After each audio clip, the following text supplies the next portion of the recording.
નમસ્કાર દર્શક મિત્રો, આપ જોઈ રહ્યા છો નિર્માણ ન્યૂઝ અને નિર્માણ ન્યૂઝના ખાસ કાર્યક્રમ હોટ ટોપિકમાં આપની સાથે હું છું ધર્મી નકુમ। દર્શક મિત્રો, આજના હોટ ટોપિકમાં વાત કરવી છે બીએલઓ અને એસઆઈઆરની કામગીરી વિશે। એસઆઈઆરની કામગીરી વિશે તો વાત કરીશું જ, પરંતુ ખાસ કરીને આજે આ એપિસોડમાં વાત કરવી છે બીએલઓ એટલે કે બૂથ લેવલ ઓફિસરની કામગીરી વિશે। જે પ્રકારે છેલ્લા ઘણા સમયથી જ્યારથી એસઆઈઆરની કામગીરી શરૂ થઈ છે ત્યારથી સતત બીએલઓની કામગીરી ખૂબ જ ચર્ચામાં રહી છે। ક્યારેક જે તણાવપૂર્ણ પરિસ્થિતિ છે બીએલઓની તે સામે આવતી હોય છે, શિક્ષકોની જે ફરિયાદ છે તે સામે આવતી હોય છે। શિક્ષકોની ગેરહાજરીના કારણે શાળાઓમાં શિક્ષકોની જે ગેરહાજરી હોય છે તેના કારણે ક્યાંક બે વર્ગખંડ ભેગા કરવા પડે છે, ક્યાંક વિદ્યાર્થીઓને નીચે બેસાડીને ભણાવવા પડે છે। તો બીજી તરફ જે બીએલઓની કામગીરી કરી રહેલા શિક્ષકો છે તેઓની પરિસ્થિતિને લઈને પણ અવારનવાર સવાલો ઊભા થઈ રહ્યા છે। ગઈકાલે જ મહેસાણા ખાતેથી વધુ એક બીએલઓનું હાર્ટ એટેકના કારણે કરુણ મોત થયું છે। અને જો અત્યાર સુધીની વાત કરું દર્શક મિત્રો, તો ગુજરાતમાં અત્યાર સુધીમાં જ્યારથી એસઆઈઆરની કામગીરી શરૂ થઈ છે ત્યારથી 5 બીએલઓના મૃત્યુ થયા છે, જે ખૂબ જ ગંભીર બાબત કહેવાય। એટલે આ તમામ જે સવાલો થઈ રહ્યા છે, તમામ જે ચર્ચાઓ થઈ રહી છે તેના સવાલોના જવાબ આપવા માટે આપણી સાથે એક્સપર્ટ્સ જોડાઈ ગયા છે। સૌથી પહેલા ડોક્ટર વિજયભાઈ ઠક્કર જેઓ શિક્ષણવિદ છે અને ત્યારબાદ જયવંતભાઈ પંડ્યા જેઓ રાજકીય વિશ્લેષક છે। સૌથી પહેલા બંને ગેસ્ટનું ખૂબ ખૂબ હાર્દિક સ્વાગત છે નિર્માણ ન્યૂઝમાં। જે પ્રકારે એસઆઈઆરની કામગીરી શરૂ થઈ છે એના પહેલા ખૂબ પ્રકારની ચર્ચાઓ થઈ રહી હતી કે બીએલઓ કઈ પ્રકારે કામગીરી કરશે, શિક્ષકોને કયા પ્રકારે કામ આપવામાં આવશે, અને હવે જ્યારે એસઆઈઆરની જે કામગીરી છે તે ટૂંક સમયમાં જ પૂર્ણ થવાની છે ત્યારે સૌથી પહેલા મારે બંને પાસેથી એ જાણવું છે કે બીએલઓનું ખરેખર સવારથી સાંજ સુધીમાં સરકાર દ્વારા કયા પ્રકારે કામ આપવામાં આવ્યું છે અને વાસ્તવિક ધોરણે જે બીએલઓ છે કયા પ્રકારે કામ કરી રહ્યા છે। સૌથી પહેલા ડોક્ટર વિજય આપની પાસેથી જાણીશ। બીએલઓનું મૂળ કામ છે કે જે મતદાર યાદી ઓલરેડી સરકારે એમને આપી છે એ યાદીમાં જે ફેરફાર છે, જેમ કે કોઈનું મૃત્યુ થયું છે અથવા કોઈના નામમાં ફેરફાર છે અથવા કોઈનું નામ 2 વાર છે અથવા કોઈના લગ્ન થયા છે તો એ યાદીમાંથી રિમૂવ થાય અને કોઈના લગ્ન થઈને અહીં આવ્યા છે આ ગામમાં તો એનું નામ ઉમેરાય, પછી જે લોકોના 18 વર્ષ થાય છે એ લોકોનું નામ ઉમેરવું। આ મૂળભૂત બીએલઓનું કામ આ છે અને એ પ્રક્રિયા મહિનામાં 1 રવિવારથી અથવા 2 રવિવારથી સરસ રીતે ચાલતી હતી અને વર્ષોથી શિક્ષક આ બીએલઓની કામગીરી કરે છે। અને હું તો એમ કહું છું કે શિક્ષકોની કામગીરીને કારણે જ ચૂંટણી પ્રક્રિયા સારી રીતે ચાલે છે।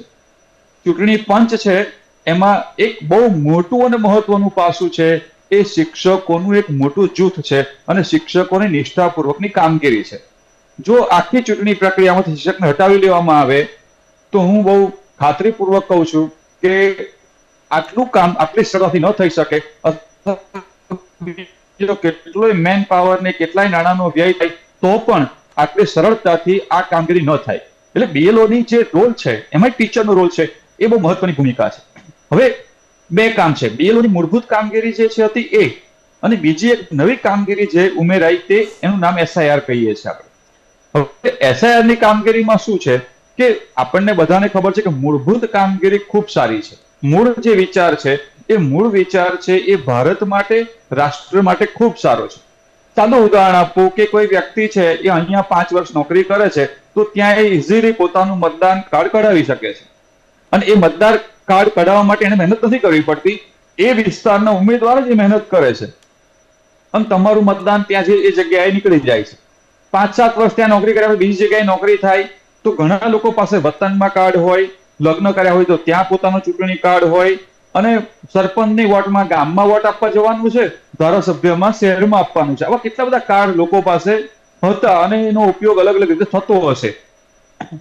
હા, પણ એને બદલે એક વ્યક્તિ એક મતદાન કાર્ડ, એક ઇલેક્શન કાર્ડ, આ એક નીતિ એને કારણે જે વોટનું રિપીટેશન થતું હોય અથવા એક જ વ્યક્તિના નામે ઘણા બધા કાર્ડ હોય અથવા જે લોકો મૃત્યુ પામ્યા છે એના પણ નામ બોલતા હોય, તો આ બધી બાબતોમાં જે ડુપ્લિકેશન છે અથવા તો કોઈ બદઇરાદો છે એ બધી જ બાબતોને જેમ આપણે આપણું જૂનું ઘર સફાઈ કરીએ એવી રીતે આ જૂની મતદાર યાદીને સફાઈ કરવાનું કામ જે છે એને આપણે એસઆઈઆર કહીએ છીએ।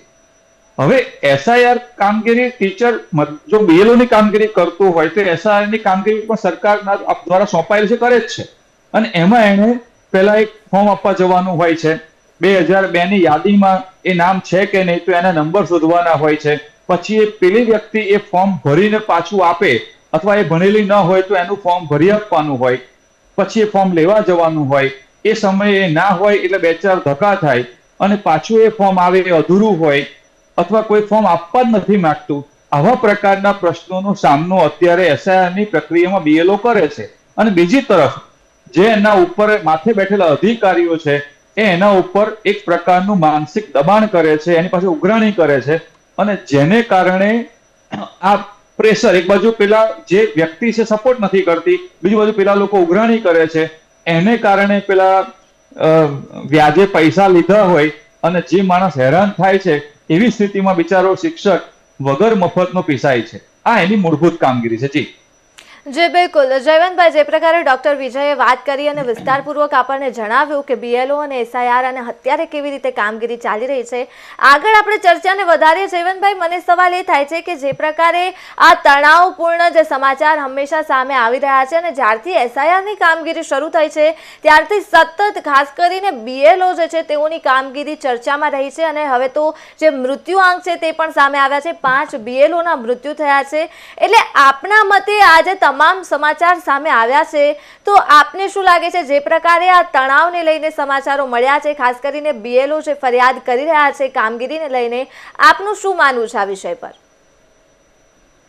આપણે નિર્માણ ઉપર અને લોકમંચમાં ગુજરાત ન્યૂઝ ઉપર મેં આ મુદ્દે ચર્ચામાં ભાગ અગાઉ લીધો છે, અને એમાં જે કઈ અસંગતિ જે જણાય છે, જે કઈ ખામીઓ જણાય છે, જે કઈ પ્રેશરની વાત છે, કે જે કઈ મોબાઈલ એપ છે ચાલતી નથી ને વેબસાઇટ ખુલતી નથી ને, આ બધા મુદ્દાઓ મેં અગાઉ કહી દીધા છે, એટલે એનું પુનરાવર્તન નથી કરતો. પરંતુ આજે આપણે ચર્ચા કરી રહ્યા છીએ કે 5 બૂથ અધિકારીના અવસાન થયા હાર્ટ એટેકથી, એક જણાએ આત્મહત્યા કરી. હવે આમાં વાત એ છે કે આપણે ચર્ચા આટલા માટે કરીએ છીએ કે વિપક્ષો એનો હોબાળો કરે છે, અને 5 જણાના મૃત્યુ થયા છે, એમાંથી એક જણનું હાર્ટ એટેકથી આત્મહત્યાથી થયું છે, અને બાકી 4 જણા લગભગ હાર્ટ એટેકથી મૃત્યુ પામ્યા છે. જો ભૂલ કરતો હો તો મને સુધારજો. હવે આ જ વાત છે, તમે કોઈ બેંક વાળાને તમે પૂછશો તો બેંકના કેટલાય અધિકારી છે અથવા તો કર્મચારી છે, એના પણ ક્યાંક ને ક્યાંક મૃત્યુ થતા હશે, એમાં પણ કોઈક આત્મહત્યા કરતું હશે, એમાં પણ કોઈકને હાર્ટ એટેકથી મૃત્યુ થતું હશે. તમે ખાનગી કંપનીમાં જાઓ તો સેલ્સમેનની વાત છે.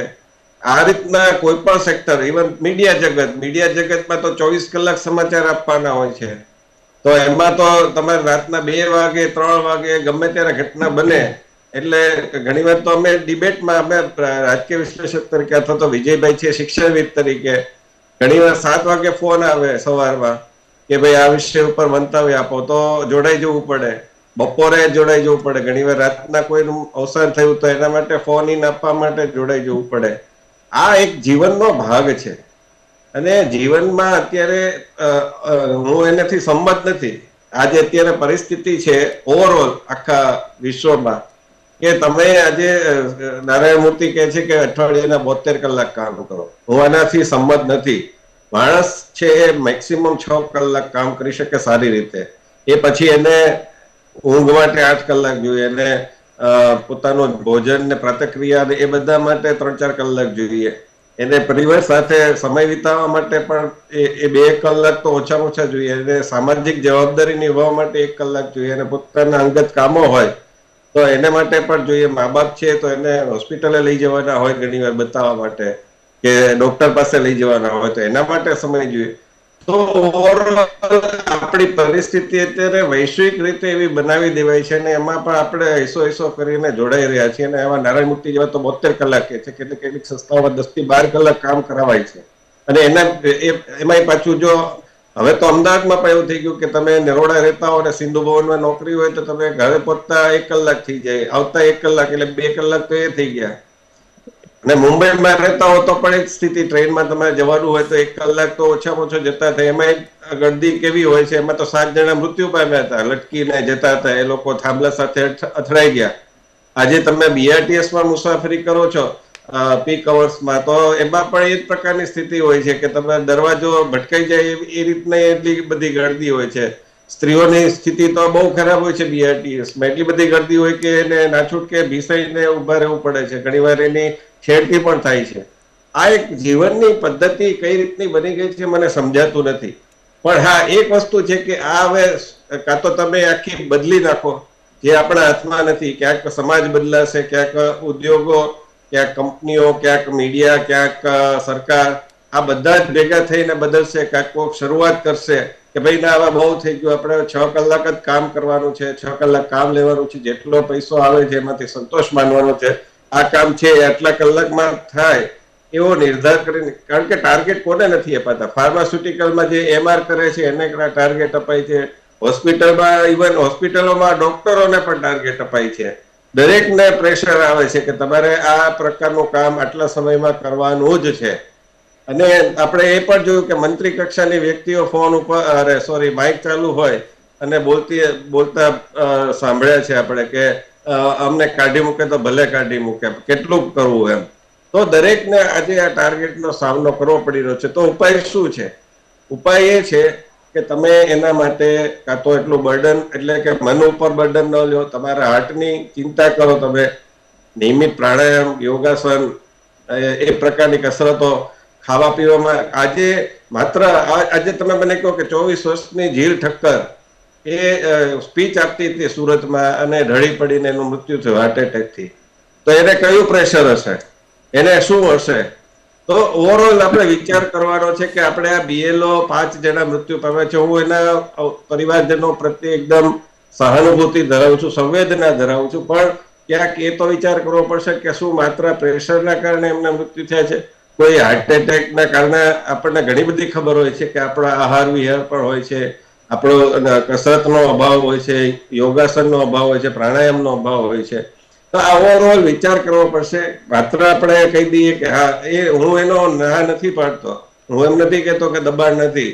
મને ખબર છે કે દબાણ છે જ અત્યારે. અને એમાં પછી આપણે એ પણ વાત નથી કરતા કે દાખલા તરીકે મધ્યપ્રદેશમાં એક રમેશ અધિકારી નામના વ્યક્તિ 42 વર્ષના છે, 52 વર્ષના છે, ને એનો દીકરો પલાશ અધિકારી 42 વર્ષનો છે. 52 વર્ષના વ્યક્તિ, એને દીકરો છે 42 વર્ષનો છે. આખી શોધ કરી તો ખબર પડી કે જે દીકરો છે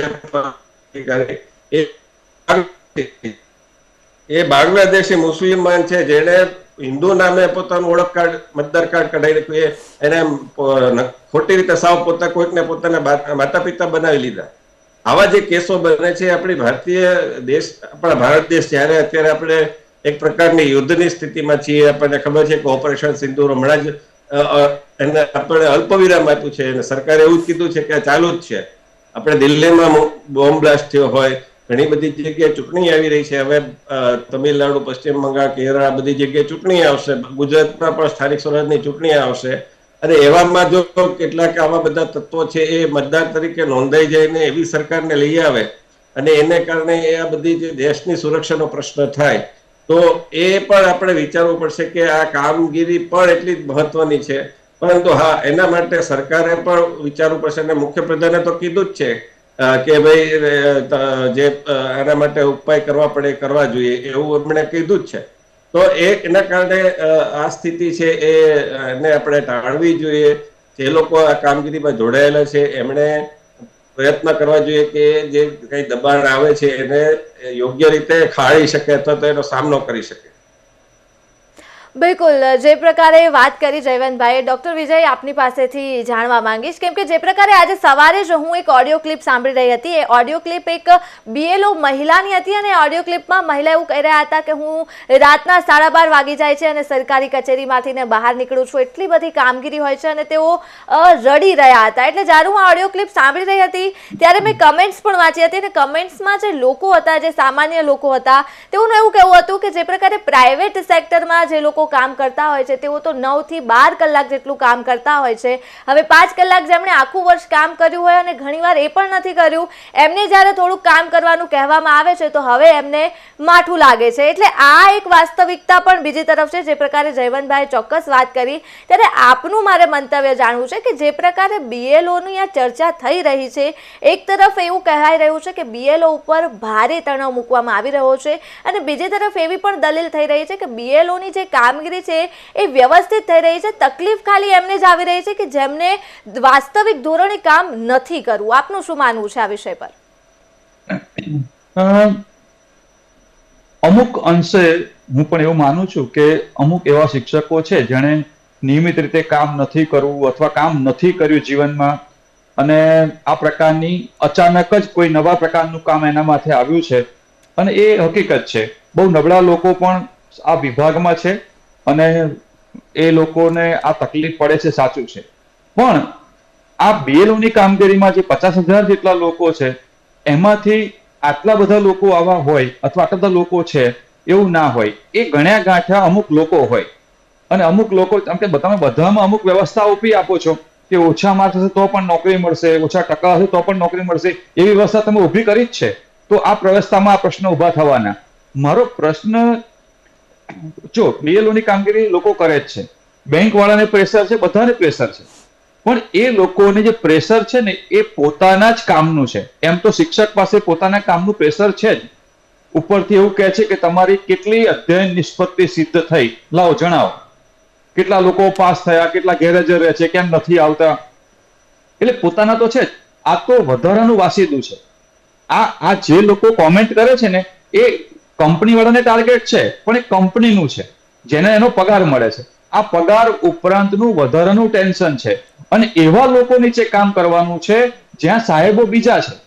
તમે બેંક વાળાના કર્મચારીને બીજાના હાથે કામ કરવાનું આપો એવી સ્થિતિ છે. અને હું તો એવું કહું છું કે તમે અત્યારે મામલતદાર કચેરીના લોકોને બીજાના હાથે કામ કરવા આપો. એ પોતાના કર્મચારી તરીકે પોતાની ઓફિસનું જ કામ ઠેકાણા વગરનું કરે છે, એટલી ફાઇલોના ઢગલા થાય છે, સમય પર સમય જાય છે, અને એ એવા લોકોને સાહેબ માનીને એમની અણઆવડત, એમનું આયોજનની ઉણપ ને કારણે શિક્ષક હેરાન થાય છે. ને તો આટલો ટાઈમ ના જાય. તમે SIR ની કામગીરી શરૂ થઈ એ પહેલા 1 મહિના માટે તમે SIR ની જાહેરાત ટીવી પર આપી શક્યા હોત. તમે SIR ની કામગીરી બિહારમાં કરી, તમને અનુભવ છે કે કેવા પ્રકારની મુશ્કેલીઓ પડે છે. તમે SIR ના કર્મચારીઓને યુનિફોર્મ આપી શક્યા હોત, તમે નિશ્ચિત સમય આપી શક્યા હોત, નિશ્ચિત શેડ્યુલ આપી શક્યા હોત કે તમારે 1 થી 100 નંબરના ઘરમાં આ તારીખે એક BLO આવશે જે આટલી માહિતી કલેક્ટ કરશે, એ આવે ત્યારે આટલી માહિતી તમારે હાજર રાખવાની છે. તમે એને પહેલેથી જ એક સબોર્ડિનેટ, એક સભ્ય તરીકે જોડે આપી શક્યા હોત. તમે પહેલેથી જ એના ફોર્મ આવે તો એની ઓનલાઈન કામગીરી ભાઈ તમારે નથી કરવાની, અમારી ઓફિસ કરશે. આ ઓનલાઈનની કામગીરી તમારે માણસો કરી શકતા હોય તો એ કામ શિક્ષક પાસે શા માટે કરાવવું જોઈએ? એના માટે તો માણસો છે. પણ આ આખી આયોજનની ઉણપને કારણે આ શિક્ષકો હેરાન થાય છે, અને શિક્ષકો કામ નથી કરવું એટલે હેરાન નથી થતા. અણઆવડતને કારણે જે હેરાન થવું પડે છે એને કારણે થાય છે, કારણ કે આયોજન બીજા કરે છે. એ આયોજન કર્યા પછી આપણી પર થોપે છે, અને થોપે છે એ પણ વિવેકપૂર્ણ નથી થોપતા, ઓર્ડરપૂર્વક થોપે છે. આ તો કેવી સ્થિતિ છે? શિક્ષકે મામલતદારનું કામ પડે તો ત્યાં એને સાહેબ સાહેબ કહેવાનો, પછી એ આપણને કામ સોંપે. શિક્ષકે પોતાના હક માટે કરગરવાનું, સરકાર પાસે પગાર માટે કરગરવાનું, એ પેન્શન માટે કરગરવાનું, અલગ અલગ પ્રકારના હકો માટે કરગરવાનું, અને એ જ્યારે કામ સોંપે છે ત્યારે એ આપણને ઓર્ડરથી કહે છે આટલું તો કરવું જ પડશે, આટલા તો કામ ફોર્મ થવા જ જોઈએ, આટલું તો નહીં જ ચાલે. આ જે સ્થિતિ છે એ સ્થિતિમાં એવું જરાય સાબિત નથી થતું કે શિક્ષક કામચોર છે, શિક્ષક કામ નથી કરતો. અને શિક્ષકે કામ ન કર્યું હોત તો તમે એવું માનો છો કે શિક્ષકની ગેરહાજરીમાં બધું લોકો બુદ્ધિ શક્તિ વધે છે, લોકો પરીક્ષાઓમાં પાસ થાય છે, લોકોને એડમિશન મળે છે, લોકોનું શૈક્ષણિક લેવલ વધે છે, શિક્ષક વગર વધે છે? જો એવું ન કામ કરતા હોત તો શક્ય છે. આ જે મુશ્કેલી છે ને એ ચૂંટણી પંચે જે SIR શિક્ષકો પર થોપી દીધું એ પહેલા જે આયોજન કરવાનું હતું, એના માટે જે બેઠક કરવાની હતી, એના માટે જે પ્રી પ્લાન કરવાના હતા, એના માટે કોઈ વ્યવસ્થિત એનું માળખું ગોઠવવાનું હતું, એ ન ગોઠવી શક્યા. એને કારણે અને એમની પોતાની ભૂલો, એમનો સમયગાળા પ્રમાણે ન થઈ શક્યું એટલે એમનો સ્ટ્રેસ છે એ શિક્ષકો પર ઠાલવે છે, અને એને કારણે શિક્ષકોને આ પ્રકારની તકલીફ થાય છે. આ બધી જ હત્યાઓ છે, આત્મહત્યા નથી, હત્યાઓ છે. કારણ કે બધા જ કેસમાં લોકોના મૃત્યુ થાય છે, બધાના ટેન્શનને કારણે દરેક ફિલ્ડમાં મૃત્યુ થાય છે. હું નામ નથી કહેતો, અને શિક્ષકોનું કારણ આ જ કારણે એને હાર્ટ એટેક આવ્યો એવું પણ આપણે સાબિત ન કરી શકીએ. પણ એની સાથે જે અવિવેકપૂર્ણ ભાષામાં વાત કરાય છે એ મેં સાંભળી છે. અને મુશ્કેલી એ છે, ખરેખર તો પ્રાઇવેટમાં પેલો રાજીનામું આપી દે છે કારણ કે એની નોકરી કાયમી નથી. આ બિચારો કેટલી બધી જગ્યાએ ફસાયેલો છે. એને હોમ લોન લીધી છે, એના બાળકોને માટે ભણવા માટે લોન લીધી છે, વિદેશ જવા માટે લોન લીધી છે, એ એવી રીતે પોતાના માળખામાં છે અને એને કારણે પેલા લોકો એનો લાભ લે છે, એના ઉપર માનસિક પ્રેશર આપે છે. મને વાંધો છે ને એ અવિવેકપૂર્ણ અણઘડ રીતે પોતાના આયોજનની ઉણપને કારણે અપાતા પ્રેશરને કારણે શિક્ષક હેરાન થાય છે, એનું દુઃખ છે, કામગીરીનું જરાય દુઃખ નથી. જી જી બિલકુલ જયવંતભાઈ, જે પ્રકારે આપણે ચર્ચા કરીએ છીએ આયોજનમાં ક્યાંક ઉણપ છે તેવું ડોક્ટર વિજયનું કહેવું છે. આપના મતે આજે એસઆઈઆર અને બીએલઓનો આજે મુદ્દો ગાજ્યો છે અને હવે ટૂંક સમયમાં જ આ કામગીરી જ્યારે પૂર્ણ કરવાની છે અને બીએલઓ ઉપર હવે દિવસે ને દિવસે તણાવ વધી રહ્યો છે, આપના મતે આજે સમગ્ર મુદ્દો સામે આવ્યો છે, જે પ્રકારે આયોજનમાં ક્યાંક ખામી ગણાવી છે, તમારા મુદ્દે કયા પ્રકારનો જે મુખ્ય સમસ્યા છે જેના કારણે આજે આંકડો મૃત્યુનો સામે આવ્યો છે એ છે અને બીજા જે બીએલઓ હેરાન થઈ રહ્યા છે એ પણ સમસ્યા સામે આવે છે, મુખ્ય કારણ શું? એટલે આ મેં કહ્યું કે અગાઉની બે ડિબેટમાં સરકારના અને આયોજનના અને આ બધી જ બાબતોના છોતરા કાઢી નાખ્યા, એટલે ટીકા કરી હતી અને બધા જ મુદ્દા કીધેલા છે જે વિજયભાઈ પણ આજે કીધા કે એપ કામ નથી કરતી, વેબમાં સર્ચ નથી થતું, વ્યક્તિએ પોતાની રીતે 2002 ની વિગત શોધવી હોય તો મુશ્કેલી પડે છે. કારણ કે માનો કે પહેલા અમરાઈવાડી છે મણિનગર વિસ્તારમાં 2002 માં આવતો હતો, આજે અમરાઈવાડી અલગ વિસ્તાર છે 2012 ની સીમાંકન પછી. એવી રીતે ભાવનગરમાં જઈએ તો ભાવનગરમાં પહેલા ઉત્તર અને દક્ષિણ કહેવાતું તો આજે પૂર્વ અને પશ્ચિમ કહેવાય છે. તો વિસ્તાર છે એ પણ બદલાઈ ગયા હોય છે અને 2002 ની યાદી એમાં પણ હું શિક્ષકોનો વાત કરીશ કે જે કઈ શિક્ષકોએ એ વખતે કરેલું 2002 તો આજે એક જ પરિવારના 2 જણા હોય એ 200માં નંબરે હોય, બીજા 2 જણા 400માં નંબરે હોય, ત્રીજા 2 જણા છે એ 600માં નંબરે હોય.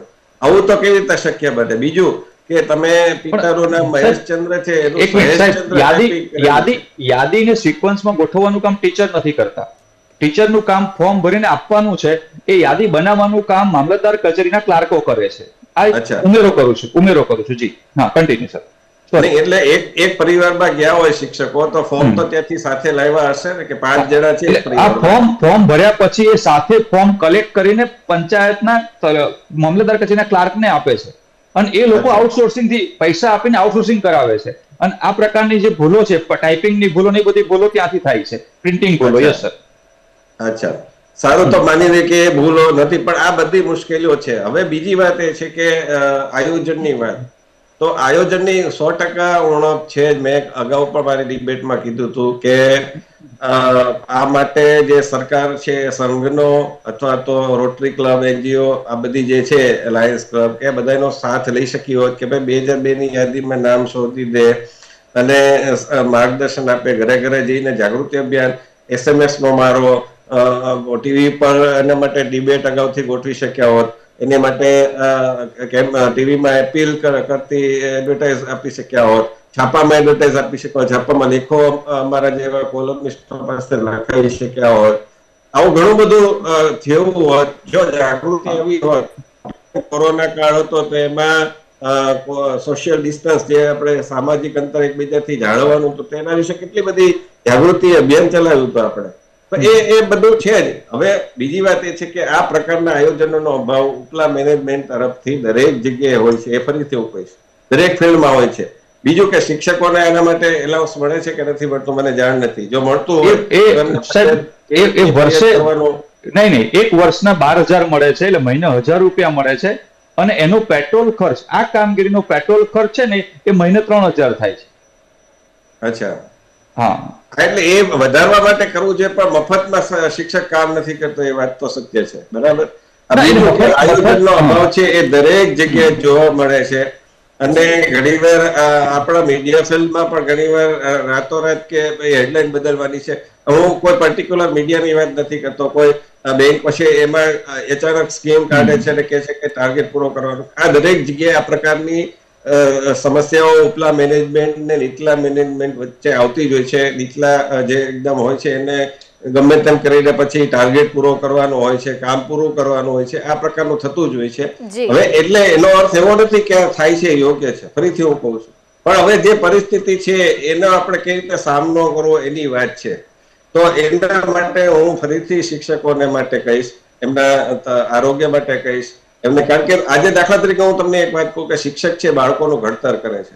હવે જી. પોતે જો દબાણનો સામનો નહીં કરી શકે તો બાળકને, માનો કે તમે પહેલા ધોરણમાં ભણતું બાળક, એને તમે કક્કો એકવાર લખવા આપો તો એના માટે સ્ટ્રેસ છે, દબાણ છે. એને તમે 5 વાર આપો ને બીજા ધોરણમાં આવે તો એને માટે 5 વાર લખવું પણ સ્ટ્રેસ છે. તો એને હેન્ડલ કરવું પડશે, એને શીખવવું પડશે કે ભાઈ તમારે આ કામ કરવાનું છે. જી એને તમારે ઓરલી તમે એને પૂછશો, કવિતા પૂછશો તો એને યાદ રાખવી, કારણ કે હજી એને વિકાસ નથી થયો. અને હવે તો એવું આવે છે રસ્વ દીર્ઘ ને એ બધું ગ્રામર પણ આવે છે, તો એને કઈ રીતે યાદ રાખવું? તો એ એના માટે સ્ટ્રેસ છે બાળક માટે. હવે એને તમારે શીખવાનું છે, તો તમે પોતે એના માટે મજબૂત હોવા જોઈએ. તમે પોતે પણ એના માટે દબાણ સહન કરવાનું, સ્ટ્રેસ સહન કરવાનું, આ બધું હોવું જોઈએ. અને બધી જગ્યાએ બધા પ્રોબ્લેમ નથી, ક્યાંક હશે, હું એમ નથી કહેતો, પણ ઘણા બધા શિક્ષકો 50,000 વિજયભાઈ આંકડો આપ્યો છે, મને બહુ ખબર નથી, પણ 50,000 માંથી 5 જણાને તકલીફ પડી છે, બીજાને પણ કેટલાકને તકલીફ પડે છે. અને આમાં કેવું છે, જો અત્યારે કોરોનાના સમાચાર આવતા નથી, કોરોનાને લીધે મૃત્યુ થઈ એના સમાચાર આવતા નથી, જી જયવંતભાઈ, સમયનો અભાવ છે, 30 સેકન્ડમાં આપની વાતને વિરામ આપશો. જી, એટલે કહેવાનો અર્થ એ છે કે આ હવે કોરોના આવી ગયો છે, આપણે આને કોરોના નથી કહેતો, આ તો એક વાત કરું છું કે કોરોના આવી ગયો છે, તો હવે આપણે એના માટે કરશું કે એની સામે આપણે કઈ રીતે આપણું કવચ પહેરશું, આપણે રસી લેશું, એની વાત કરશું. એની વાત કરું છું. હું શિક્ષકોની તરફેણમાં જ વાત કરું છું કે જે પરિસ્થિતિ છે એનો કઈ રીતે, કારણ કે આ બધું જે તંત્ર છે ને એ તંત્ર આપણા લોકોથી જ બને છે. એટલે શિક્ષકોએ જ એવા નાગરિકો તૈયાર કરવા પડશે કે જે આગળ જઈ અને એ માત્ર માર્ક આધારિત નહીં પણ નૈતિકતા અને ફરજ આધારિત કામ કરતા થાય. બિલકુલ બિલકુલ, ખૂબ ખૂબ આભાર બંને ગેસ્ટનો અમારી સાથે જોડાવા બદલ, અને ખૂબ સુંદર ચર્ચા અને ખૂબ માહિતીગાર ચર્ચા કરવા બદલ ફરી એક વખત ખૂબ ખૂબ આભાર આ બંનેનો. તો દર્શક મિત્રો, આજના હોટ ટોપિકમાં જે પ્રકારે ચર્ચા કરી છે, ખાસ કરીને બીએલઓ અને તેઓની સમસ્યાને લઈને, ફરી મળીશું એક નવા વિષય સાથે. હાલ મને આપશો રજા. નમસ્કાર.